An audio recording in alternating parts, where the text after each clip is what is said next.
ஹல்லேலூயா. தேவனுக்கு மகிமை.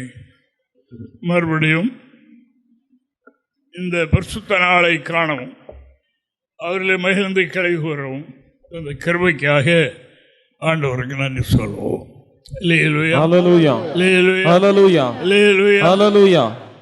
அன்பான தேவனுடைய பிள்ளைகளை, இந்த நாளிலும் நாம் தியானிக்க போகிற சுருக்கமான கர்த்தருடைய வார்த்தை என்னவென்றால், தேவனுக்கு முன்பாக தேவனில் நாம் அன்புடையவர்களாய் இருக்க வேண்டும் என்பது.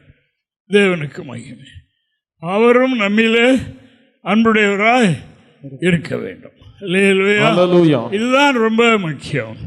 இந்த அன்பு என்று தேவன் ஒரு மனிதனிலே ஒரு ஆத்மாவில் அன்பு பாராட்டுவதற்கு அந்த அன்பு தான் என்ன, நான் எப்படி நடக்கணும் என்பதை பற்றி ஒரு சில வார்த்தைகளை பார்ப்போம். தேவனுக்கு ஸ்தோத்திரம் உண்டாவதாக.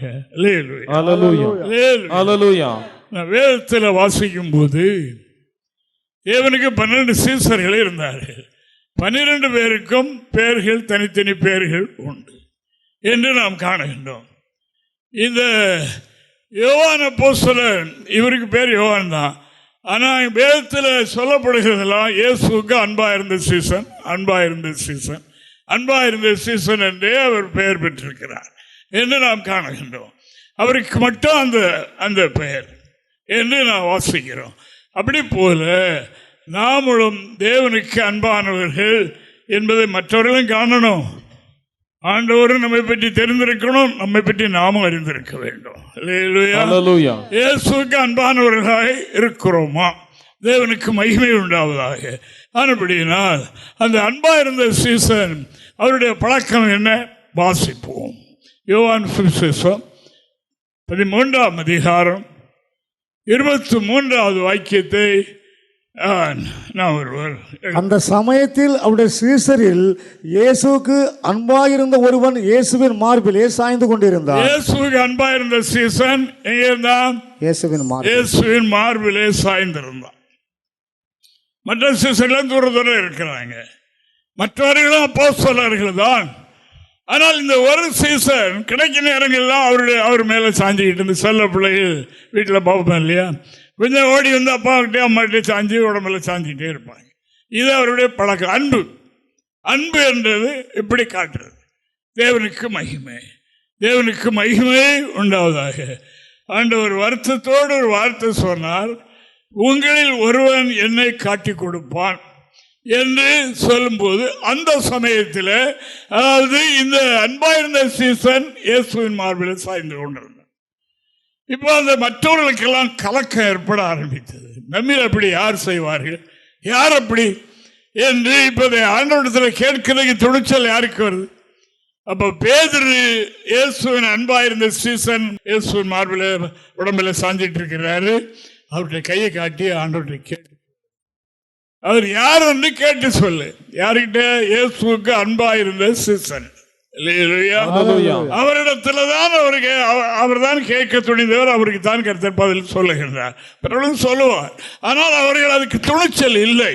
ஆனால் இந்த அன்பா இருந்த சீசனுக்கு தான் அது துணிச்சல் உண்டு. அவன் ஆண்டவரிடத்தில் கேட்டான், தெரிந்து கொண்டான் என்று நாம் வேதத்தில் வாசிக்கிறோம். தேவனுக்கு ஸ்தோத்திரம். இன்றைக்கும் பாருங்கள், சொல்லுவார்கள், ஐயா ஜெபமணி என்னை பற்றி கடவுள் என்ன சொல்றார் சொல்லுங்க. அவர்களும் பரிசுத்தாய் பெற்றவர் தான், அவர்களும் பரிசுத்தாய் பெற்றவர்கள் தான். இந்த இயேசுவுக்கு அன்பாயிருந்தவர்களிடத்தில் அவர்கள் ஜெபம் பண்ணி கேட்டு சொல்லுகிறவர்களாக இருப்பார்கள். அவர்கள் வருங்காரியங்களை அறிவிக்கிறவர்களாக இருப்பார்கள். அவர்கள் பரம தரிசனங்களை காணுகிறவர்களாக இருப்பார்கள். அவர்கள் கிடைக்கிற நேரங்களில் வீணாக சமயங்களை வீணடிக்க மாட்டார்கள். அவர்கள் எங்கே இருப்பார்கள்? இயேசுவோடு தான் இருப்பார்கள். அனனியாவிடத்துல சொல்லும் போது, நீ நேர் தெருவுக்கு போய் அங்கே தோல் பதனிடுகிறவனுடைய வீட்டில் சவுலை பற்றி எல்லாருக்கும் தெரியும். அப்ப அவனை தேடி கதவை தட்டு. இப்ப என்ன செய்யறான்? ஜெபம் பண்ணி கொண்டு இருக்கிறான். இதுதான் அன்பு. இது முதல் அன்பு. தேவனுக்கு மகிமை. இந்த அன்பாயிருந்த சீசன் அந்த மற்றவர்கள் அப்போஸ்தலர்களெல்லாம் தனியாகவும் இவர் இயேசுவோடும் இருக்கிறார். பேசிக்கிட்டே இருக்க மாட்டார், சமயங்கள் இப்படி போக மாட்டார். அதுல இருந்து எழுப்பி போவார், ஜெபம் பண்ண போயிருவாங்க. அதுதான் அன்பு. ஆண்டவரிடத்தில் அப்படி செய்வார்கள் என்று நாம் காணுகின்றோம். ஆண்டவருக்கு மகிமை உண்டாவதாக. இது அவர் தேவனிலே பாராட்டிய அன்பை இப்படி காண்பிக்கிறார். இப்போ தேவன் தம்முடைய அன்பை எப்படி காண்பிக்கிறார்? தேவனுக்கு ஸ்தோத்திரம். தேவன் அதாவது எங்கே அன்பா இருக்காரோ அங்கே அவர்களோடு கூட அவர் இருப்பார் என்று சத்திய வேதம் சொல்லுகின்றது. இங்கே நாம் பார்க்கின்றோம் அன்பென்றால் என்ன. யோவான் 14ஆம் அதிகாரம் 23வது வாக்கியத்தை வாசிக்கும் போது இப்படி நாம் பார்க்கிறோம். வாசிப்போம். இயேசு அவனுக்கு பிரதியுத்தரமாக ஒருவன் என்னில் அன்பாயிருந்தால் அவன் என் வசனத்தை கைக்கொள்ளுவான். அன்பாயிருந்தால் வசனத்தை நல்லா கேட்பான், வசனத்தை கைக்கொள்ளுவான். கோயிலுக்கு போன வந்தங்கிறது இல்லை, என்ன வசனம் இன்னைக்கு பேசப்பட்டிருக்கிறது என்கிறதை தாழ்ல எழுதி இங்கே சன்னல்ல வச்சுட்டு போட்டு போறதில்லை, அது இருதயத்தில் ஏற்றுக்கொள்கிறது. ஒருவன் என்னில் அன்பா இருந்தால் என்ன செய்வான்? வசனத்தை, என்னுடைய வார்த்தையை கை கொள்ளுவான். அவனில் என் பிதா அன்பா இருப்பார். பிதா அன்பா இருப்பார். இயேசுக்கு அன்பா இருந்து, இயேசுவிடத்தில் அன்பா இருந்த அந்த சீசன் இப்போ இங்கே என்ன? வசனத்தை, வார்த்தையை அவர் சொல்ற வார்த்தையை மதித்து அப்படி நடக்கும்போது அவர்களோடு கூட அவர் இருப்பார். வாசங்க, நாங்கள் அவனிடத்தில் வந்து அவனோட வாசம் பண்ணுவோம். திருத்துவ தேவன் என்று பாருங்க. பைபிளை வைத்துக்கொண்டு எத்தனை வகை யெகோவாவின் சாட்சி என்று. யெகோவா மட்டும்தான், இயேசு கடவுள் கிடையாது. யெகோவாவின் சாட்சி அது ஒரு கூட்டம், அதுவும் பைபிளை வச்சுதான். இயேசு கிறிஸ்து மட்டும்தான் கடவுள், இப்படி திருத்துவம் ஒருவர் கிடையாது என்று சொல்லுகிற கூட்டங்கள் உலகத்தில் பெருகி மேல நாட்டு இறக்குமதிகளாகி அங்கே உள்ள உதவி பணங்கள், டிராக்சிகள் அங்கே வைத்து இப்படி பரப்புகிற நடக்கு. தேவனுக்கு மகிமை. இங்கே என்ன சொல்லப்படுகிறது என்றால், ஒருவனுடைய கற்பனைகளை எல்லா கற்பனையும் கை கொள்ளணும் என்று கிறிஸ்தவ மதத்தில் சில கற்பனைகள் கை கொள்ளப்படுது, நிறைய கற்பனைகள் கை கொள்ளப்படவில்லை என்று நாம் காணுகின்றோம். ஆனால் இங்கே கற்பனைகளை யார் கை கொள்கிறார்களோ அவர்களில் யார் அன்பா இருப்பார்? தேவன் அன்பாக இருப்பார். அன்பு இருக்கிறபடியினால் அங்கே நாங்கள் வந்து வாசம் பண்ணுவோம். அங்கே அவர்களோடு, அவருடைய வீட்டிலே, அவருடைய வாழ்க்கையிலே, அவர்கள் செய்யும் தொழிலிலே, எல்லாவற்றிலும் என்ன இருக்கும்? தேவ தயவு இருக்கும். அன்பென்று சொன்னால், வீட்டில் 4 பிள்ளைகள் இருக்கின்றா, தாப்பென்று சொல்ல ஒழுங்கா, தாய் தப்பன் சொல்ல ஒழுங்கா கேட்கிற பிள்ளைகள் மேல பெற்றோர்கள் ரொம்ப அன்பா இருப்பாங்க. சமயம் கிடைத்தாலும் அந்த மகன் வீட்டுக்கு அல்ல அந்த மகா வீட்டில் போய் 4 நாள் இருந்துட்டு வரலான்னு நினைப்பாங்க, சொல்லுவாங்க. தேவனுக்கு மகிமை. அன்பில்லாததுக்கு போக மாட்டாங்க. அம்மா அப்பா எங்கள் வீட்டுக்கு ஒரு நாள் வாங்க, வர மக்களே போக மாட்டாங்க. காரணம் அன்பு இல்லை. ஆனப்படினால அன்பு என்று சொல்வது அந்த தகப்பன், அந்த தாய் சொல்லுகிறதை கேட்டு நடக்கிற பிள்ளையே பெற்றோர்களுக்கு அன்பானவர்கள். அந்த பிள்ளைக்கு தாராளமாய் கொடுப்பார்கள். கொடுக்கிற எண்ணம் அவர்களுக்கு ஏற்படும். இது உலக ரீதியாக இன்று நாம் பார்க்கிறோம். தேவனுக்கு மகிமை. ஆனால் தெய்வீகம் அதை விட கடந்தது. என்ன சொல்லுகிறது என்றால், ஒருவன் என்னுடைய கற்பனை என்றால் நான் சொல்லுகிறதை கேட்டு அதன்படி அவன் செய்வானால் அவனிலே நாங்கள் அன்பாயிருப்போம். அவனிலிருந்து நாங்கள் அன்பாய் அவன் வாசம் பண்ணுவோம். நாங்கள் என்று எழுதியிருக்கு பார்த்தீங்களா? முதல்ல என்ன எழுதியிருக்கு? முதல்லையே மனிதனை உண்டாக்கும் போது என்ன சொன்னார்? நம்முடைய ரூபத்தின்படியும் நம்முடைய சாயலின்படியும் மனிதனை உண்டாக்குவேனாக என்றல்ல, உண்டாக்குவோமாக. திருத்துவ தேவன் அதை பற்றி இந்த ஆவிக்குரிய மண்டலம் திறந்தால் தான் அதை அறிய முடியும், சொல்லி கொடுக்கவும் முடியும். திருத்துவம் என்றால் என்ன, 3 கடவுளா 3 கடவுளா அப்படின்னு இன்னைக்கு சொல்றாங்க இல்லையா? 3 கடவுள் அல்ல, ஆனால் இந்த திருத்துல 3க்கும் 3 உருவம் இருக்கு. 3 உருவம் உண்டு, ஆனால் ஒருவரா இருக்கிறார். மனிதர்களாகிய நாமும் கூட 3ஆ தான் இருக்கிறோம். பிரிச்சு காட்ட முடியுமா? ஆவி, ஆத்துமா, சரீரம். சரீரத்தை எல்லாரும் பார்க்கலாம், ஆவி ஆத்துமா யார் பார்க்கிறது? எப்படி காட்டுறது? இப்படித்தான் தெய்வீகம் இருக்கு. இப்படித்தான் தெய்வீகம் இருக்குது. தெரியாதவர்கள் பெரிய அறிவாளிகள் மாதிரி என்னெல்லாம் சொல்லுவாங்க. அது ஆவிக்குரியதான், ஆவிக்குரியவர்களை பகிர்ந்தறிந்து சொல்ல முடியும். அப்படினால அப்படி இருக்கு. இயேசு ஞானஸ்தானம் பெற்று கரையேறின உடனே, தண்ணி விட்டு வெளியே வந்த உடனே ஆவியானவர் ரூபம் கொண்டு, அங்க எழுதியிருக்கு, ஆவியானவர் ரூபம் கொண்டு. அவருக்கு ஒரு ரூபம் கிடையாது, அவருக்கு நிறைய ரூபம் உண்டு. அவர் எங்கே எந்த இடத்துல எப்படி வெளிப்படுவோம் அப்படி வெளிப்படுவார். இந்த ரூபம் தான் அல்ல. என்ன யாருக்கு ஒப்பிடுவீர்கள், எந்த சாயலுக்கு ஒப்பிடுவீர்கள் என்று ஆண்டவர் கேட்கின்றார். ஒரு சாயலுக்கு அவர் ஒப்பிட முடியாது. மனவா கேட்கும்போது சொன்னார், உடைய நாமத்தை சொல்லிட்டு போவையா, நீர் சொன்ன வார்த்தை நிறைவேறும் போது அந்த நாமத்தை சொல்லி நாங்கள் உங்களுக்கு நன்றி சொல்லணும். ஆமா, அதிசயம். அதிசயம் என்றாலே அது அதிசயம் தான். தேவனுக்கு மகிமை. ஆண்டவர் ஜலத்திலிருந்து கரையேறின உடனே வெளியே ஆவியானவர் புறாவின் ரூபம் கொண்டு அவர் மேலே இறங்கினார். அவர் மேலே இறங்கினார். அடுத்து என்னது? இவர் என்னுடைய நேசகுமாரன், பிரியமா இருக்கிறார். அடுத்த சத்தம், இவர் என்னுடைய நேசகுமாரன், இவர் பிரியமாக இருக்கிறார். இயேசு கிறிஸ்து 3 அங்க பார்க்கிறோமா? ஆமா, தேவனுக்கு மகிமை, தெய்வீகம்.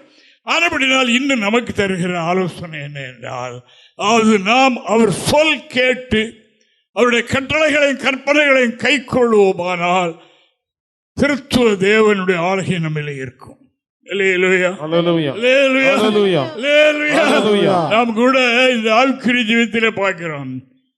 தீர்க்க தரிசனமாக வார்த்தையாக கடவுள் பேசும்போது ஆவியானவர் பேசுகிறதும் தெரியும், குமாரன் பேசுகிறதும் தெரியும், பிதா பேசுகிறதும் தெரியும். எல்லாம் வித்தியாசமாக இருக்கும். வேத ஆதாரம். அப்படினால் இந்த சத்தத்தை லைவ்ல கேட்டுக்கொண்டிருக்கிற அருமையானவர்களே, இங்கே உள்ளே கேட்டுக்கொண்டிருக்கிற அன்பர்களே, தேவ பிள்ளைகளே, கவனிப்போம். கற்பனைகளை கை கொள்ளுகிற இடத்தில் முழுமையாய் தேவ ஆளுகை இருக்கும். நாங்கள் வந்து அவனோடு வாசம் பண்ணுவோம். அன்பு என்று சொல்வது என்ன?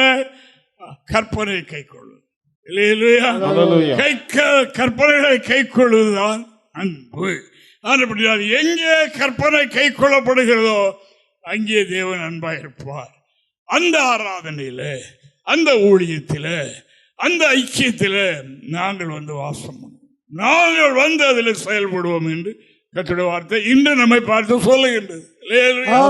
ஒன்றை கை கொண்ட இன்னொன்றை இது முடியாது, ஐயா இதெல்லாம் முடியுமா? எல்லோருக்கும் தேவன் அறிவிக்கிற காரியம் என்னென்றால், என்னிலே அன்பு பாராட்டுகிறேன் என்று சொல்லுகிறவர்கள் என் சொல்லை கேட்டு நடக்கணும், என்னுடைய வார்த்தைகளை மதிக்கணும், அவர்களை கை கொள்ளணும். அங்கே நாங்கள் வாசம் பண்ணுவோம். அங்கே வந்து அவர்களோடு அவருடைய வீட்டிலே, அவருடைய தொழில், எல்லாவற்றிலும் எங்களுடைய பிரசன்னம் இருக்கும். தேவனுக்கு மகிமை. ஆபிரகாம் என்னுடைய சொல்லுக்கு எல்லாம் கீழ்ப்படிந்தார். என்னுடைய கற்பனைகளுக்கும் கட்டளைகளுக்கும் நியமங்களுக்கும் சொல்லிட்டே இருக்கு. அப்படியெல்லாம் கீழ்ப்படிந்தபடியினால் நான் உன்னை, தகப்பன் இப்படி இருந்தபடியினால் நான் உன்னை ஆசீர்வதிப்பேன் என்னெல்லாம் வேதம் சொல்கின்றது. அப்படினால் இன்று நாம் கவனிப்பது, இயேசு நாம் அன்பு கூற வேண்டும். அவரில் நாம் கூறுகிற அன்பு கற்பனை கை கொள்ள வேண்டும். அநேக கற்பனைகளை நாம் கை கொண்டு வருகிறோம். இன்னும் கைப்பட வேண்டிய காரியம் இருக்கிறதா? அது நம்மால் முடியாது என்று சொல்லுகிறோமா? இல்லை. ஆண்டவர் முழுமையாக நம்மை ஆட்கொள்ள வேண்டும் என்றால், முழுமையாக நமக்குள்ளே அவர் பிரசன்னமாக இருக்க வேண்டும் என்றால், அவர் நம்முடைய எல்லா காரியத்திலும் தலையிட வேண்டும் என்று சொன்னால் நாம் என்ன சொல்லணும்? அவருடைய எல்லா சொல்லுக்கும், ஆபிரகாம் என்னுடைய சொல்லுக்கு எல்லாம் கீழ்ப்படிந்தபடியினால் என்று ஆண்டவர் சந்தோஷப்படுகிறார். அப்படினால் ஆபிரகாமுக்கு ஒரு பெயர் வைத்திருந்தார். என்ன பேரு? சிநேகிதன். ஆபிரகாம் எனக்கு சிநேகிதன் என்று சொன்னார். நம்மளே சிநேகம். பைபிள் எழுதி தந்திரிக்கு பார்த்தீங்களா? எத்தனை கோடி பேர் படித்திருப்பாங்க, படிச்சுக்கிட்டே இருக்கிறாங்க. ஆபிரகாம் தேவ சொல்லுக்கு கீழ்ப்படிந்தபடியினால் ஆண்டவருக்கு அவர் யாரு? சிநேகிதன். ஆண்டவருக்கு அன்பானவர் என்று வேதம் சொல்லுது. அப்படினால் வந்திருக்கிற தேவனுடைய பிள்ளைகளை நாம் செய்ய வேண்டியது கற்பனை கை கொள்ளாவிட்டால், கற்பனையை நாம் தேவ சமூகத்தில் பெற்றுக்கொண்ட கற்பனையை மதிக்காவிட்டால் தேவ அன்பு நம்மிலே இல்லை என்பதை நாம் நன்றாக தெரிந்து கொள்ள வேண்டும். இதுவே முக்கியம் என்று சத்திய வேதம் சொல்லுகின்றது. இஸ்ரவேல் ஜனங்கள் மெய்தேவனாகிய நமது ஆண்டவரை அறிந்திருந்த போதிலும் அவர் அதை அறிய வைக்கவர்கள் எகிப்தில் 400 வருஷம் மிருகங்களை போல அடிமைகளாக நடத்தப்பட்டு கொண்டிருந்த காலத்தில் அந்த தேவன் தான் அவர்களை விடுதலை ஆக்கினார். கானானுக்கு சிறப்பான தேசத்திற்கு வழி நடத்தினார். ஆனால் இந்த மக்களோ வாழ்க்கையில் ஒரு சின்ன குறை ஏற்பட்டு விட்டால் உடனே அதை மறந்துடுவாங்க. அத்தனையும் மறந்துடுவாங்க. மறந்துட்டு என்ன சொல்லுவாங்க? நமக்கு ஒரு தலைவனை தெரிந்து கொள்வோம், பழையபடி எகிப்துக்கு போயிடும். இது அவருடைய ஜோலி. என்ன நாம் காணுகின்றோம்? இது அறிந்த மோசே தேவனுடைய வார்த்தையை பெற்றுக்கொண்டு அவர் என்ன சொல்கிறார் என்றால், நீங்கள் அவைகளெல்லாம் விட்டுவிட்டு இப்ப மெய்தேவனை நீங்கள் வழிபட்டாலும் அந்த வழிபடுதல் எப்படி இருக்கணுமா? முழு அன்போடு இருக்கணுமா? முழுமையான அன்போடு நீங்கள் தேவனை சேவிங்கள். பழையபடி அங்கு பாதி இங்கு பாதி. தேவனுக்கு மகிமை ஆனபடியால் அன்பான தேவனுடைய பிள்ளைகளே, தேவ அன்பு, தேவ அன்பு, தேவ சிநேகம் நமக்கு உண்டாக நாம் தேவனில் அன்பு பாராட்டோம். கற்பனையை கை கொள்வது அன்பு. தேவனுடைய பிரமாணங்கள் எழுதி நம்முடைய கையில தரப்பட்டிருக்கிறது, போதிக்கப்படுகிறது, படிக்கிறோம். நாம் அவைகளெல்லாம் அறிகிறோம், அறிந்தவர்கள் இப்படித்தான் என்று. ஆனால் சந்தர்ப்பம் வரும்போது நம்முடைய வாழ்க்கை அதாவது அப்படி இப்படியுமாக மனம் ஆலயத்து வந்தாலும் ஜெபம் பண்ணால் நம்முடைய உள்ளம் அடிக்கடி திரும்பி திரும்பி வந்தபடியே பார்க்குதல்லவா? பார்த்துதானே அப்படியெல்லாம் செய்கிறது. அப்படினால் அப்படி செய்யாதீர்கள். உபாகம புத்தகத்தில் அவர் இப்படி எழுதுகிறார் என்று நான் பார்க்கிறோம். 6ஆம் அதிகாரம் 5-6 வசனங்களை வாசிக்கலாம். நீ உன் தேவனாகிய கர்த்தரிடத்தில் உன் முழு இருதயத்தோடும் உன் முழு ஆத்துமாவோடும், தேவனாகிய கர்த்தரிடத்தில் முழு இருதயத்தோடும் முழு ஆத்துமாவோடும் முழு பலத்தோடும் முழு பலத்தோடும் அன்பு கூறுவாயாக. அன்பு கூறுவாயாக. அடுத்த வசனம். இன்று நான் உனக்கு கட்டளையிடுகிற இந்த வார்த்தைகள் உன் இருதயத்தில் இருக்க கடவது. என்னுடைய ஓட்டம் முடிய போகிறது. ஆனபடியால இப்ப நான் சொல்லுகிற வார்த்தை அதை நீங்கள் அறிந்திருக்கிறீர்கள். சத்தியம் இவைகள் இருதயத்தில் இருக்கட்டும். இருதயத்தை விட்டு போயிடாம எப்பொழுது இதை மனதிலே வைத்துக் கொள்ளுங்கள். கற்பனையை கை கொள்ளாவிட்டால் தேவன்பு நமக்கு இல்லை. கற்பனையை கை கொள்ளாத அவர் வாசமாயிருப்பது இல்லை என்று வேதம் சொல்லுகின்றது. கற்பனையை கை கொள்வது தேவனில் அன்பு கூறுவது. வார்த்தையை கை கொள்ள ஆண்டு பாருங்க. ஆண்டு ஒரு நாள் ஒரு ஓமானம் சொன்னார். என்ன சொன்னார்? தேவனுக்கு அன்றைக்கும் பெரிய வேத பண்டிதர்கள் அறிவாளிகள்லாம் இருந்தாங்கல்ல, அவங்களுக்கு அந்த சொன்ன காரியம் என்னவென்றால், ஒரு தகப்பனுக்கு 2 பிள்ளைகள் இருந்தாங்க. தகப்பன் போய் மூத்த மகனை பார்த்து, மகனே இன்றைக்கு என்னுடைய திராட்சை தோட்டத்தில் போய் வேலை செய் என்று சொன்னான். மூத்தவன் போக மாட்டேன் என்று சொன்னான். திரும்பி அப்பா சொல்ல மீறிட்டோமே, அவருடைய உள்ளத்தை கஷ்டப்படுத்திட்டோமே என்று அவன் போய் தகப்பன் சொன்னபடி அங்கே போய் வேலை செய்தான் என்று இறைவாக்கு மத்தேயு 21 அதிகாரம் 28 முதல் 31 வரைக்கும் எடுத்தவங்க வாசிங்க. ஆயினும் உங்களுக்கு எப்படி தோன்றுகிறது? உங்களுக்கு எப்படி தோன்றுகிறது? ஒரு மனுஷனுக்கு 2 குமாரர் இருந்தார்கள். மூத்தவனிடத்தில் அவன் வந்து, மகனே, நீ போய் இன்றைக்கு என் திராட்சை தோட்டத்தில் வேலை செய் என்றான். அதற்கு அவன் மாட்டேன் என்றான். ஆகிலும் பின்பு அவன் மனஸ்தாபப்பட்டு போனான். இளையவனிடத்திலும் அவன் வந்து அப்படியே சொன்னான். அதற்கு அவன், போகிறேன் ஐயா என்று சொல்லியும் போகவில்லை.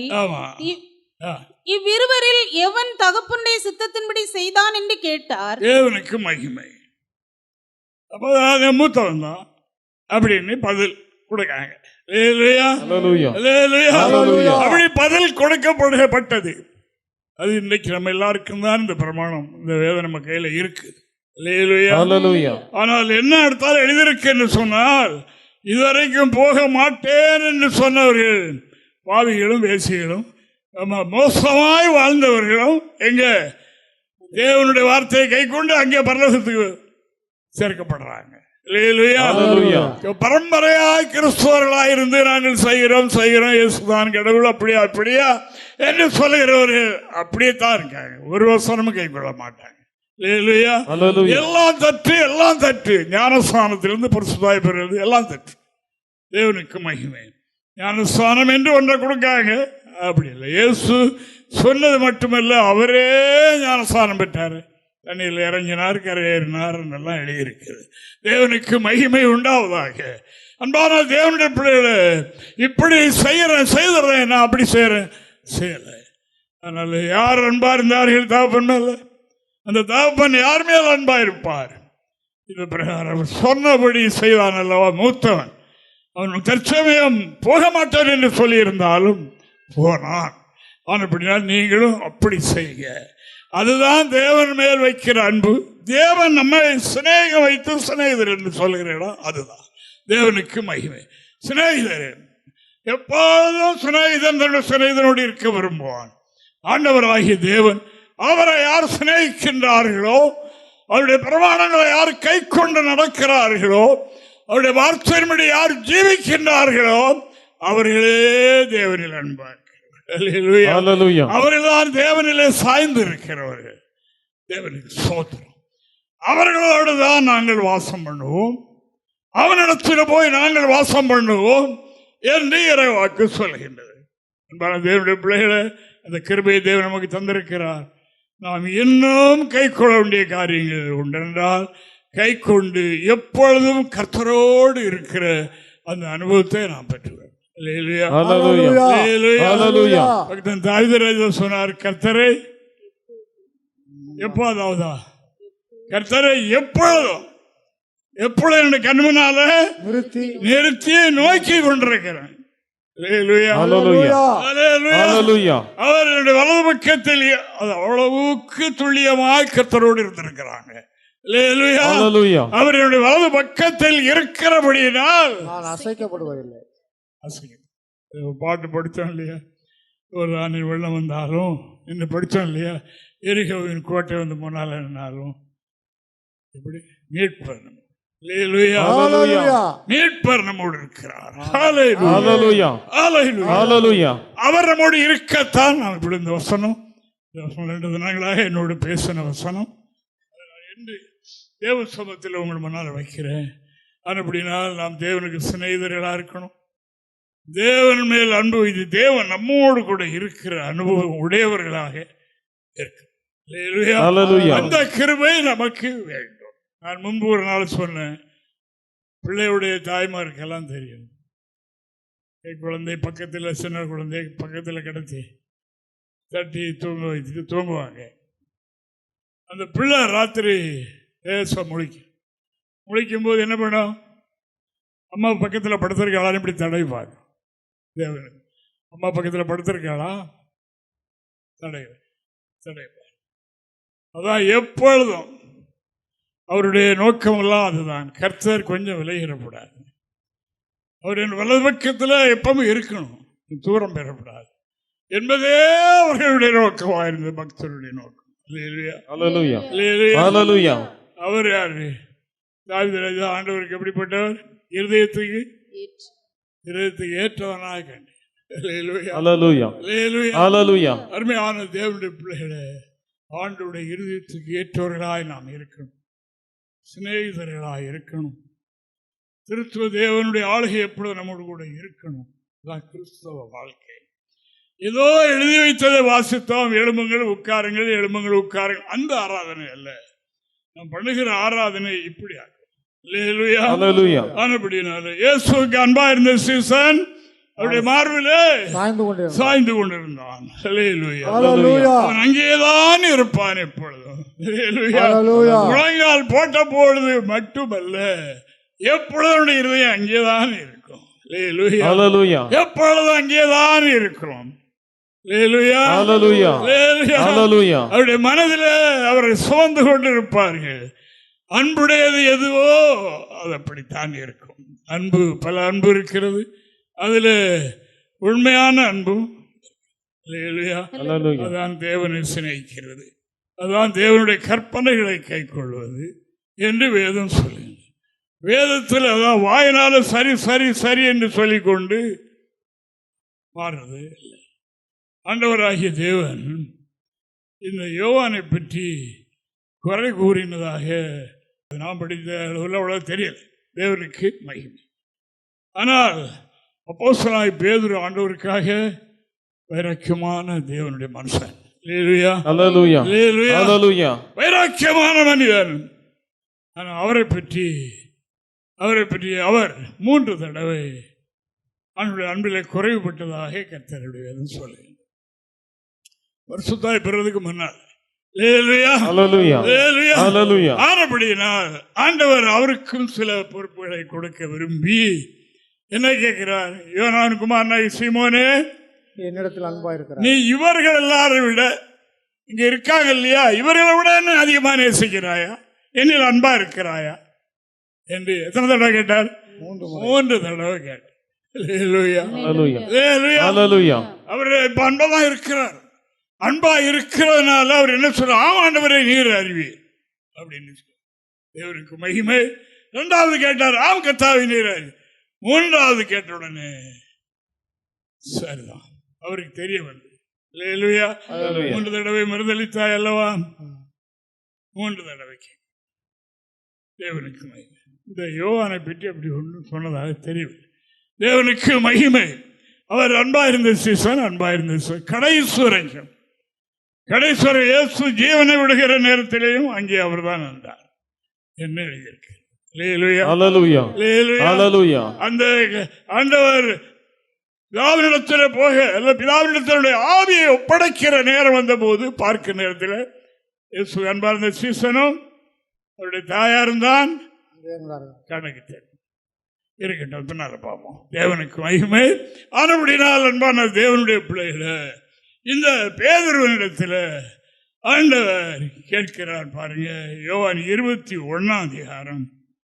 15 முதல் 18 வரைக்கும் உள்ள வசனங்களை அவர்கள் போஜனம் பண்ணின பின்பு இயேசு சீமோன் பேதுருவை நோக்கி, யோனாவின் குமாரனாகிய சீமோனே, இவர்களிலும் அதிகமாய் என்னிடத்தில் அன்பாய் இருக்கிறாயா என்றார் என்று 3 தடவை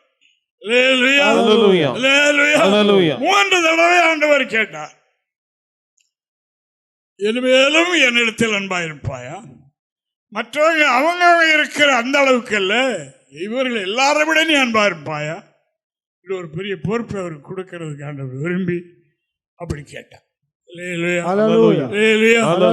அவைகளை நமக்கு ஆண்டவர் இப்படியே நாம் இருப்பதற்கு அல்ல, நமக்கு சில மேன்மை, உயர்வு, சில முக்கியத்துவம் தருவதற்காகத்தான் கர்த்தர் எதிர்பார்த்து கொண்டே இருக்கிறது. அபிஷேகம் வந்து பரலோகத்துக்கு போறதுக்கு மட்டுமல்ல, ஏதோ சில பாசைகளை பேசி அப்படி மகிழ்கிறதுக்கு மட்டுமல்ல, நம்ம இந்த பூமியிலே அந்த அபிஷேகம் நம்மளை உயர்த்தணும். தானியேலை உயர்த்தினது, யோசேப்பை உயர்த்தினது, இவளெல்லாம் உயர்த்தினது பார்த்தீங்களா? அதாவது உலகத்தில் இருக்கிற எந்த ஞானிக்கும் அறிவாளிக்கும் இல்லாத ஞானம் இந்த பரிசுத்தாவியை, தேவ ஆவியை பெற்ற, இந்த வெளிச்சத்தை பெற்ற தேவ மனிதனிடத்தில் இருந்தது. அது ஒரு நாள் அவர்களை உயர்த்திட்டு என்று நாம் காணுகின்றோம். அப்படி போல இந்த பேதுருவை உயர்த்த, பொறுப்புகளை கொடுக்க மூன்றாவது தடவை அவருக்கு விளங்கினது, மனஸ்தாபப்பட்டார். ஆண்டவர் சொன்னார், ஆடுகளை மேய், ஆட்டுக்குட்டிகளை மேய் என்று. ஆடுகளையும் மந்தையை மேய், மந்தையை மேய். அதற்கு ஒரு இடத்தில் இருக்க வேண்டியது அன்பு, தேவ அன்பு. எந்த சூழலையும் பின்னடைந்து போகாமல், சோர்ந்து போகாமல், பின்னையபடி நேர்களெல்லாம் அப்பா என்று சொல்ல சமூகத்தில் தாழ்த்தி அவருடைய சமூகத்தில் இருப்பதுதான் அந்த கற்பனைகளை போதிக்க அவருக்கு உரிமை. ஆடையும் ஆட்டுக்குட்டியும் மந்தையை மேய்ப்பாயாக என்பதற்கு முன்னால் அவரிடத்தில் வாக்கு வாங்குகிறார். அன்பா இருப்பாயா? அன்பென்றால் என்ன? கற்பனைப்படி நடப்பாயா? நேராமல் என்றெல்லாம் கேட்கிறார். கேட்டுட்டு தான் அந்த பொறுப்பு. இன்றைக்கு உங்களையும் என்னையும் கர்த்தராகி தானே அழைத்திருக்கிறார். நான் தேவனுடைய பிள்ளைகள் மட்டுமல்ல, எங்களை ராஜாக்களும் ஆசாரிகளும் ஆக்கினார். ஆனபடினாலே பழைய பாட்டை அல்ல, பழைய புலம்பல் அல்ல, புதிய பாட்டை பாடினோம் என்று சொல்ல கேட்டேன். தேவனுடைய பிள்ளைகளே, நம்முடைய வாழ்க்கையிலே தெய்வீக அன்பு, தேவ அன்பு, அது எங்கேயுமே கடத்தரவில் அங்கே எங்கே இருந்து பேப்பர் படிக்க, கடத்தரவில் என்னத்தையாவது அங்கே கடைகளில் நின்று வாங்கி சாப்பிட செய்யாது. அங்கில் 4 பேரோட ரோட்டில் என்ன பேச செய்யாது. அது தேவனோடு தான் இருக்கும். இந்த மற்ற அப்போஸ்தலர்களுக்கு இல்லாத ஒன்று இவரிடத்தில் இருந்தது, யோவானிடத்தில். அவரெல்லாம் துற இருக்காங்க, அப்போஸ்தலர்கள் தான். ஆனா இவர் இயேசுவோடு இருக்கிறார். இந்த நாளில் சபை கர்த்தர் எழுப்பி இருக்கிறார், நம்மையும் சேர்த்திருக்கிறார். நம்முடைய நேரங்கள் எங்கே இருக்கிறது, எப்படி இருக்கிறது? அதாவது பகல் முழுவதும் நினைவுகளும் சிந்தனைகளும் அதுவும் இதுவும் உலக பாருங்கள், ஐஸ்வர்யத்தின் மயக்கமும் அது எதுவும் நெருக்கிக்கிட்டு தான் இருந்து ராத்திரி ஜெபம் வரும்போது ஒன்றும் இல்லை, ஒரு அணக்கமும் இல்லையே, ஒரு ஆவியின் அனுகூலமும் இல்லையே. இப்படி நமக்குள்ளே தோன்றுதா? இல்லை, பகல் முழுவதும் இல்லை. நான் வேலைக்கு போனாலும், பிரயாணத்தில் போனாலும், எங்கே போனாலும் என்ன இருக்கணும்? இயேசுவோடு தான் இருக்கணும். இதை தொலைப்பதற்கு சாத்தான் என்று நைட்ல எல்லாம் மக்கள் பயணம் செய்யறாங்க.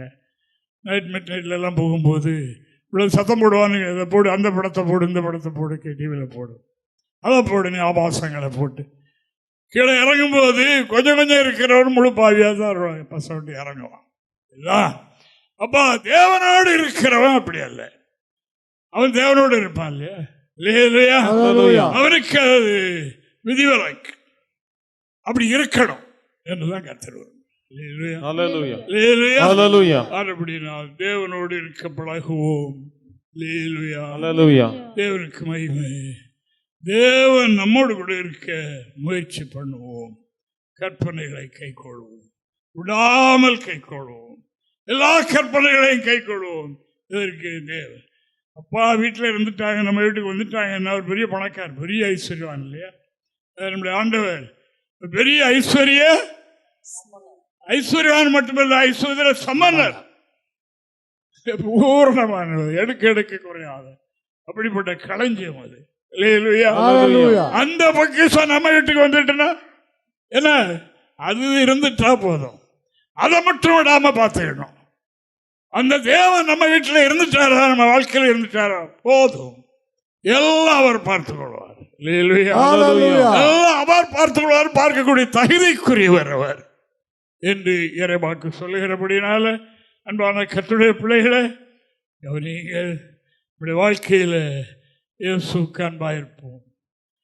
இயேசு நம்மில் அன்பாயிருக்க நாம் பிரயாசப்படுவோம்.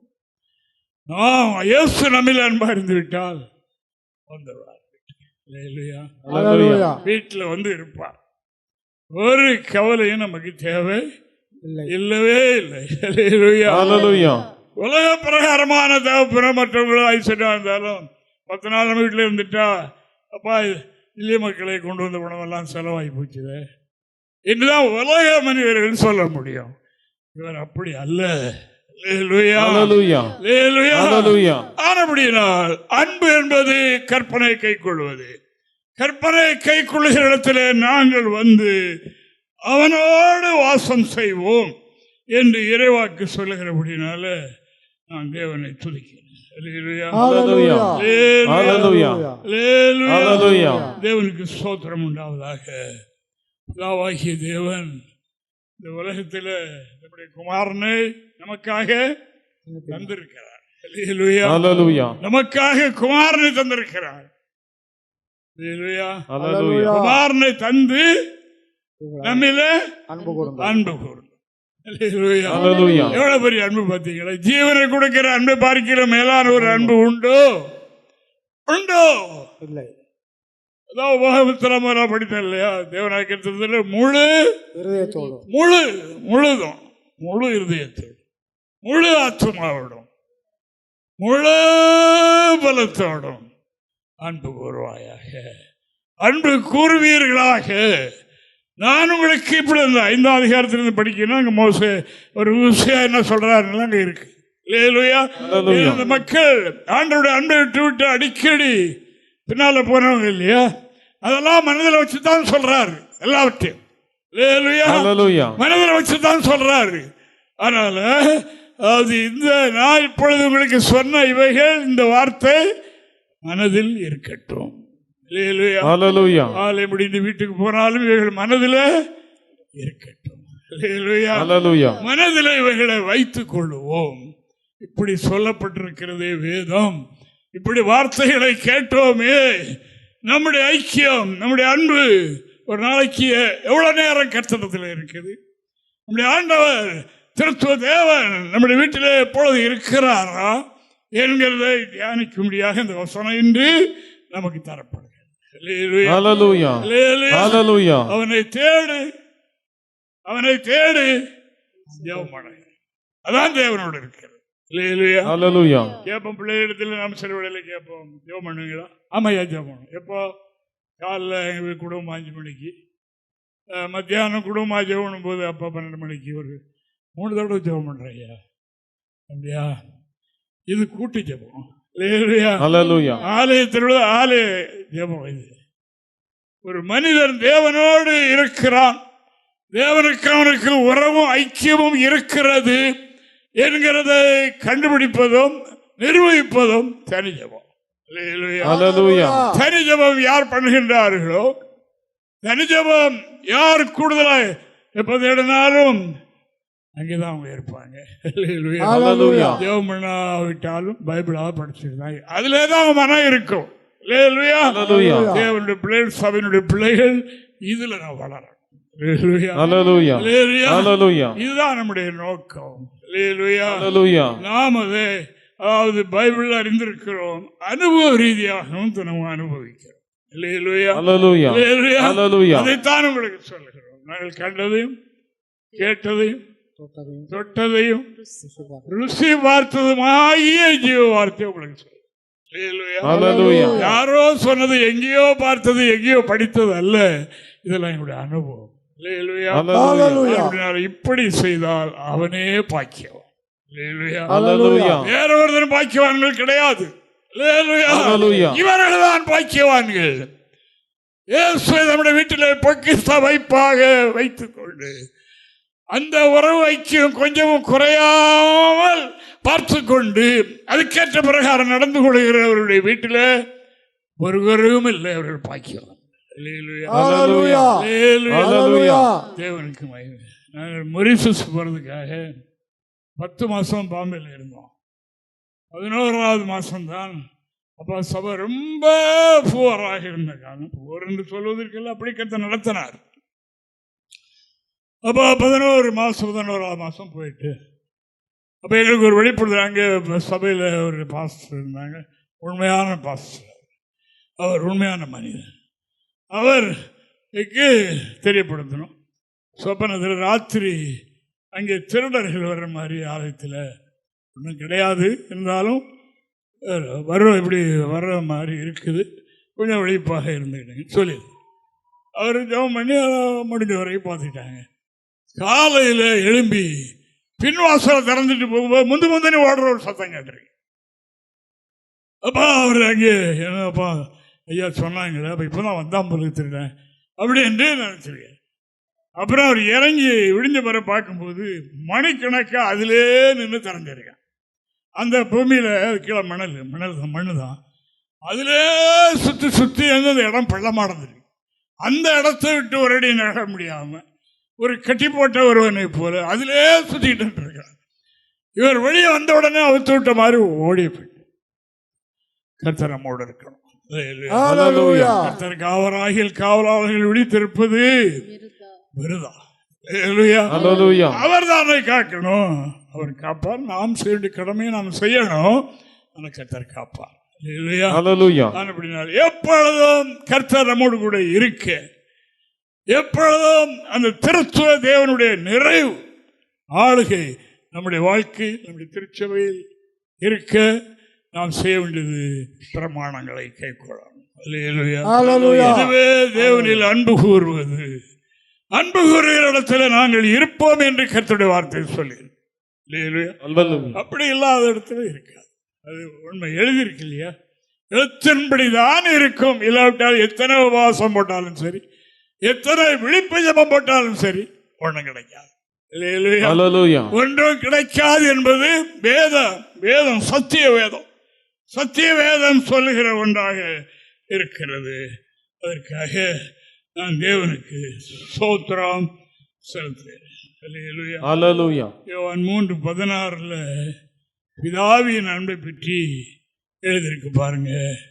தேவன் தம்முடைய ஒரே பேரான குமாரனை விசுவாசிக்கிறவன் எவனோ அவன் கெட்டு போகாமல் நித்திய ஜீவனை அடையும்படிக்கு அவரை தந்தரளி இவ்வளவாய் உலகத்தில் அன்பு கூர்ந்தார். அவரை தந்து அவரை மரணத்துக்கு ஒப்பு கொடுத்து அந்த மரணத்தை மாற்றதுக்கு அவர் 3 தடவை ஜெபம் பண்ணினார். பிதாவிடத்தில் 3 தடவை ஜெபம் பண்ணினார். எந்த மரணத்தை? உலகத்தின் பாவத்தை. அவர் உலகத்துக்கு தானே குமாரனை கொடுத்தார். உலகத்தின் பாவத்தை சுமக்க வேண்டிய பொறுப்பு அவருக்கு. அவர் மேல உலகத்தின் பாவத்தை சுமத்தி அவரை மரணத்துக்குள்ளாக்கி உலகத்துக்கு ரட்சிப்பு கொடுக்கிறது பிதாவி சுத்தம். குமாரனுக்கு அந்த பாவத்தை சந்திக்க விருப்பம் இல்லை.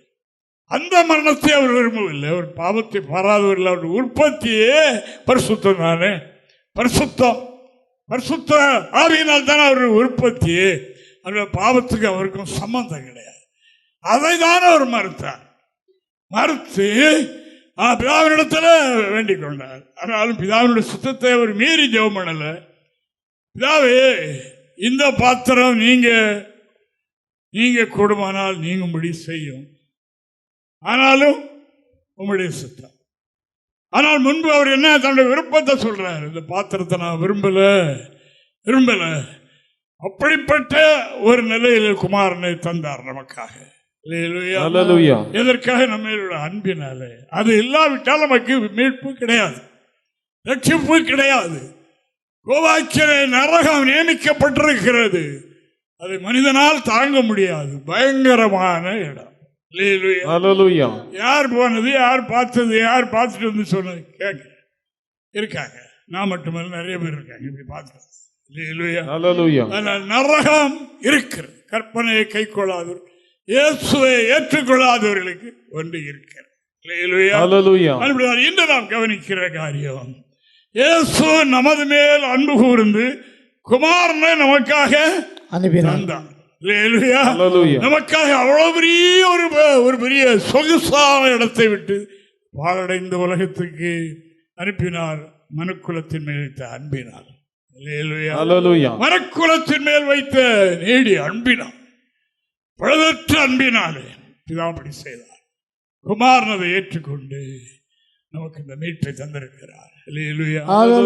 நாமும் இவைகளை கவனித்து தேவனுடைய பிள்ளைகளை கிடைக்க நேரம் ஜெபம் பண்ணுங்க. வேதத்தை படிங்க. அறிந்த சத்தியத்தை போக இன்னும் அறிய வேண்டிய காரியங்கள் நமக்கு வந்ததென்றால் அவைகளை கை கொள்வோம். அதுவே தேவன் மேல் வைத்திருக்கிற அன்பு. முழுமையாக ஒரு பரிசுத்தவாட்டியை நான் அந்த பைபிளில் அடிக்கடி சொல்றேன், மனதில் அது பேசிக்கிட்டே இருக்கு. இந்த ரூத்தை பற்றி சொல்லும்போது ரொம்ப ஆச்சரியமா இருப்பாரு. அவர் மோவாபிய ஸ்திரீ. 10 தலைமுறைக்கு தேவசனத்துக்கு வரக்கூடாது என்று தடை பண்ணப்பட்ட ஒரு சமுதாயம். தேவனுக்கு மகிமை. அவருடைய உற்பத்தி எல்லாம் வித்தியாசமானது. தேவனுக்கு மகிமை. அவர்கள் இங்கே அந்த ரூத்தினுடைய மாமியார் வீட்டுக்கு வந்து அந்த நகோமியினுடைய வார்த்தையை கேட்டு, கடவுள் ஒருவர், அவருக்கு ஒரு ஜாதி ஒரு ஜனம் உண்டு, அவர்களுக்கு ஒரு ராட்சியம் உண்டு, என்னென்னலாம் சொல்லியிருப்பாங்க. ஆனப்படினால் இந்த மாமனார், இந்த ரூத்துடைய மாமனார் இறந்தாச்சு, கணவன் இருந்தாச்சு, அத்தான் கணவன் கூட பிறந்தவர் 2 பேர் இறந்தாச்சு எல்லாரும். இப்போ அந்த அம்மா ஒரு ஆள் தான் உதவியாக இருக்கு. இப்போ அவங்க என்ன சொல்கிறாங்க, இவங்களாம் இளம் வயது உள்ள பெண்கள். அப்படி அந்த அம்மா சொன்னாங்க, நான் என் சொந்த ஊருக்கு போகிறேன், அங்கே பஞ்சங்கள்லாம் மாறிட்டுன்னு கேள்விப்பட்டேன், நீங்கள் உங்கள் வீடுகளுக்கு போயிடுங்க, போய் உங்கள் வாழ்க்கைக்கு வேண்டிய தேடி நீங்கள் வாழுங்க, நான் போகிறேன், என்னை பின்பற்றி பிரயோஜனம் இல்லைங்கிற மாதிரி சொன்னாங்க. அதுக்கு அந்த அம்மா என்ன சொன்னாங்க பாருங்கள், அதுதான் அந்த அன்புங்கிறது ஒரு உண்மையை அறிந்துட்டோம் என்பது என்ன என்று சொன்னால் இப்படி சொல்லணும், மரணமே இல்லாமல் வேறு ஒன்றும். அப்போஸ்தலர்கள் தேவ மனிதர்கள் சொல்லியிருக்காங்க, அது இருக்கு. இது இந்த மோவாபிய ஸ்திரீ இப்படி ஒரு வார்த்தையை மாமியாரிடத்தில் சொன்னாள் என்று ரூத்தின் புஸ்தகம் 1ஆம் அதிகாரம் 16, 17 வசனங்களை வாசிப்பதெல்லாம் நான் சுருக்கமாக பார்க்குறோம். இந்த சரித்திரங்களை படிக்கும்போது நான் இன்றைக்கு காலையில் கூட எனக்கு அதாவது உள்ளாம அழுது, என்னுடைய கண்ணில் கண்ணீர் வரல. என்னுடைய உள்ளம் அவ்வளவுக்கு இவ்வளவு பெரிய பக்தர்களாக இருந்தாங்களா என்று எண்ணத்தக்கதாக அது இருந்தது. வாசிங்க பாப்போம். அதற்கு ரூத்து, நான் உம்மை பின்பற்றாமல் உம்மை விட்டு திரும்பி போவதை குறித்து என்னோட பேச வேண்டாம். என்ன இதை பற்றி என்கிட்ட பேச வேண்டாம், இதை பற்றி பேச வேண்டாம், நீ போயிரு சொல்ற அந்த வார்த்தை வேண்டாம். ஆனபடினால இதை பற்றி இடத்துல பேச வேண்டாம். நீர் போகும் இடத்திற்கு நானும் வருவேன். அடுத்து அவருடைய தொடர்கிறார். நீர் எங்கே போவீரோ அங்கே வருவேன், நீ தங்கும் இடத்திலே நானும் தங்குவேன். அது குடிசையோ மரத்தடியோ எதுவா இருந்தாலும் சரி, நீர் எங்க தங்குவீரோ அங்கே நான் தங்குவேன். வாசிங்க. உம்முடைய ஜனம் என்னுடைய ஜனம், உம்முடைய ஜனம் என்னுடைய ஜனம், உம்முடைய தேவன் என்னுடைய தேவன், உம்முடைய தேவன் என்னுடைய தேவன். நீர் மரணமடைய இடத்தில் நானும் மரணமடைந்து அங்கே அடக்கம் பண்ணுவேன். மரணமே அல்லாமல் வேறு ஒன்று உம்மை விட்டு என்னை பிரித்தால் கர்த்தரதற்கு சரியாகவும் அதற்கு அதிகமாகவும் எனக்கு செய்ய கடவர் என்றார். என்ன ரிப்ளை பார்த்தீங்களா? ஹல்லேலூயா. என்ன பதில் பார்த்தீங்களா? வராது. மரித்தாலும் அங்கேதான், நீங்க எங்கே மறிக்க எங்க அடக்கம் அங்கதான், என்ன அடக்கம் அங்கதான், என்னுடைய பாடி அங்கதான் அடக்கம். ஒப்பு கொடுத்தேன். பிதாவே இவர்களுக்கு மன்னியும் என்று ஆண்டவர் சொன்னார். அவங்க பண்ணின கொடுமை பயங்கரமான கொடுமை. அந்த யூதர்கள் அவ்வளவு கொடுமை. அந்த பாகத்தை படிக்கும்போது நமக்கு பயங்கரமான ஆத்திரமும் எரிச்சலும், எவ்வளோ புனிதரை இப்படி கொடுமைப்படுத்துறானுங்களே அப்படின்னு சொல்லி அப்படி வரும். அவர் என்ன செய்யறார் பாருங்க, இந்த வார்த்தை எப்போ சொல்றார் பாருங்க. அதனால நாம் என்ன செய்யணும் அப்படிங்கிறத நாம இப்போ அதையும் பார்க்கும்போது கற்றுக்கிறோம். ஆண்டவராகிய தேவனுடைய சீடர்களுக்கு சொன்னார், நான் போய் பரிசுத்தாவை அனுப்புவேன், அது வரைக்கும் நீங்க எருசலேமை விட்டு பெறாம அங்கே காத்திருங்க, அங்கே இருங்க, அங்கே காத்திருங்க என்று சொன்னார். எத்தனை நாள்னு சொல்லலை, எத்தனை நாள் என்று சொல்லவில்லை. 10 நாள் காத்திருக்கும் போது அவங்களுக்கு என்னெல்லாம் சிலருக்கு ஆத்திரங்கள் வந்திருக்கும் பாருங்க. சொன்னார் உடனே காண்டி அப்படி. அவர் ஒரு நாளை நியமித்திருந்தார். சிலுவையில் என்ன சொன்னார்? சிலுவையில் அவர் சொல்வதற்கு முன்னால் அவர் படைத்த முச்சுடர்களும் அதுக்கே பொறுக்கலை. உலக ரட்சகரை இப்படி சிலுவை மரத்திலே நிர்வாணமாய் தொங்க விட்டிருக்கிறார்களே என்று எண்ணி அவருடைய கடைசி நேரம் வரும்போது என்ன வாயிலிருந்து வார்த்தை சொல்ல போறார் என்று எதிர்பார்த்தாங்க. என்ன சொல்ல போறார்? அவர் சொல்லிட்டார்னா அவ்வளவு அக்கினி கோலங்கள் தானே மேல இருக்க சுடர்களாம் விழுந்து அவ்வளவு சாம்பலாக்கிடலாம் என்று அவைகளுக்கு காத்து என்ன செய்து இந்த கடைசி நேரத்தில் அத்தனையும் ஸ்ட்ரைக் வேலை செய்யல, எங்கும் ஒரே அந்தகார காரியம்.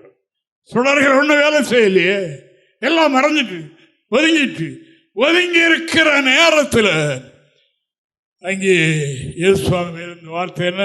பிதாவே இவர்களுக்கு மன்னித்து. அறியாம செய்றாங்க. அறியாததுனால இவங்க வாழ்க்கையில் இந்த குழப்பம் நடக்குது. அறிந்தார்களானால் மகிமையின் கர்த்தரை சிலுவையில் அறிந்திருக்க மாட்டார்களே என்று சொன்னோன்னு அவர்கள் அதுக்கப்புறம் தங்களுடைய வேலையை செய்து. ஆனாலும் இவர் பரத்துக்கு போன பிறகும் இவ்வளவு பெரிய பாவிகளையும் ரட்சிக்கணுங்கிறதே அவருடைய நோக்கமாயிடுச்சு இல்லையா? அப்படினால ஒரு நாளே நியமித்திருந்தார், காத்திருங்க அனுப்புவேன். 10 நாள் காத்திருந்தாங்க. 10வது நாள் பெந்தெகோஸ்தே பண்டிகை. அந்த பண்டிகைக்கு உலகத்தில் உள்ள எல்லா பக்தியுள்ள யூதர்களும் அங்கே வந்திருந்தார்கள். பரிசுத்தாவி இறங்கின போது அங்கே வந்திருந்த யூதர்கள் மத்தியில் வந்திருக்கிறவங்களா கலிலேயர்கள் அல்லவா, பட்டிக்காட்டுக்காரர்கள், படிப்பறிவு இல்லாதவர்கள். இவர்கள் நம்முடைய ஜென்ம பாசையிலே இவர்கள் பேசுகிறார்களே. பல நாடுகள் வந்திருக்கிறோம், அத்தனை பாசை பேசுறாங்க. இப்ப இந்த ஏரியாவை அசைது கிடந்து ஏதோ ஒரு வல்லமை என்று எண்ணி வந்து கேட்டான், சோதரமார்களே நாங்கள் என்ன செய்ய வேண்டும்? 3000 பேர் எனக்கு ரட்சிக்கப்பட்டாங்க. அந்த கடைசி ஒரு ஜெபம் பண்ணார் பார்த்தீங்களா, பிதாவே இவர்களுக்கு மன்னி. அந்த வார்த்தை இங்கே கிரிய செய்தது. ஆனபடியினால் ஆண்டவருடைய நோக்கம் நாம் இன்று நமக்காக ஜீவனை கொடுத்து பிதா தந்து நம்முடைய குமாரனை உலகத்தை அனுப்பி ஒரு மரணத்துக்கு ஒப்பு கொடுத்து நமக்கு இந்த மீட்பை தந்தார். அது எவ்வளவு பெரிய அன்பு! உலகத்தில் அன்பு கூர்ந்து குமாரனை அனுப்பினார். அந்த அன்பு நம்முடைய உள்ளத்தில் தரப்பட்டிருக்கிறது. பரிசுத்தாவை பெற்ற அனைவருக்கும் அந்த அன்பு உள்ளத்தில் உண்டு. பரிசுத்தாவினால் தேவ அன்பு நம்முடைய இருதயங்களில் ஊற்றப்பட்டிருக்கிறது. இந்த அன்புக்கு நாம் ஒருவதும் துரோகம் செய்து விடாதபடி இந்த அன்பில் நாம் வளரணும், பெருகணும், ஜெபிக்கணும், கற்பனைகளை கை கொள்ளணும். இப்படி நாம் நடக்கும்போது ஆண்டவர் நம்மோடு கூட வந்து வாசம் செய்வார். அந்த காரியத்தை நாம் மனதில் கொண்டு அப்படி நாம் செய்வோம். எருசலேம் தேவாலயத்தில் ஆராதனையின் போது காணிக்கை போட்டாங்க. காணிக்கை போடும்போது கர்த்தர் காணிக்கை பெட்டியில பார்த்துக்கிட்டே இருந்தார். யார் யார் எப்படி எவ்வளவு போடுறாங்கன்னு இல்லை, என்ன மனநிலையோடு போடுறாங்க அப்படின்னு பார்த்தேன். முழுமையான இருதயத்தோடு போடுறாங்களா, எப்படி போடுறாங்க அதைத்தான் பார்த்தேன். எல்லாரும் பெரிய பெரிய பணக்காரங்கெல்லாம் தன்னுடைய ஐஸ்வர்ய ஆஸ்தியிலிருந்து எடுத்து கட்டுக்கட்டாக போடும். அதையும் பார்த்து கொண்டே இருந்தார். ஒரு 7 உதவி வந்து அந்த 7 உதவி வந்து 2 துட்டுக்கு சமானமாக 2 காசை இதில் துணியில் புதிய முடிஞ்சு போட்டிருப்பாங்க. அதை அவுத்து போட்டாங்க. ஆண்டவர் சொன்னார், இவர்கள் எல்லாரையும் பார்க்கிறோம் கோடிக்கணக்காக லட்சக்கணக்காய் கோடிக்கணக்காய் போட்டவர்களை விட இந்த 7 உதவி அதிகமாய் போட்டார். முழுவையும் அதில் என்ன எழுதியிருக்குன்னு சொன்னால் ஜீவனத்துக்கு உண்டான எல்லாவற்றையும் போட்டு விட்டார். அதான் அதைத்தான் பார்த்தார் ஆண்டவர்.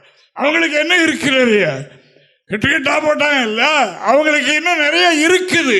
அதுல இருந்து எடுத்தாங்க, கொஞ்சம் போட்டாங்க. இந்த அம்மாவுக்கு அடுத்த நிமிஷம் கஞ்சி குடிக்க ஒண்ணு இல்லை. முழுமையான அன்பு, முழுமை முழுமை முழு சரீரத்தோடு, முழு ஆத்மாவோடு, முழு பலத்தோடு இஸ்ரவேல் ஜனங்களே அன்பு கூறுங்க. உங்களை பற்றி எனக்கு தெரியும். நீங்கள் எத்தனை தடவை பிரமுகை காட்டினவர்கள் என்று தெரியும். நான் சென்று போன பிறகும் நீங்கள் தேவனிடத்தில் முழுமையான அன்பு செலுத்துவீர்களானால் உங்களோடு கூட அவர் இருப்பார்.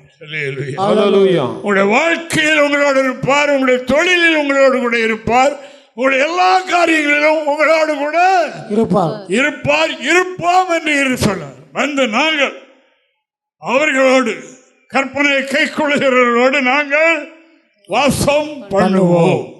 தேவனுக்கு அவைகளை நாம் மனதில் கொண்டு நடப்போம். ஒரே ஒரு வசனம் மட்டும் வாசிக்கலாம். லூக்கா 21:1 முதல் 4 வரைக்கும் வாசிங்க. இப்போ இதில் என்ன எழுதிருக்கு அந்த அம்மாவை பற்றி சொன்னோம் இல்லையா, அதைத்தான் வாசிக்க சொல்றேன். வாசிங்க. அவர் கண்ணீரிட்டு பார்த்தபோது ஐஸ்வர்யவான்கள் காணிக்கை பட்டியல் தங்கள் காணிக்கைகளை போடுவதை கண்டார்.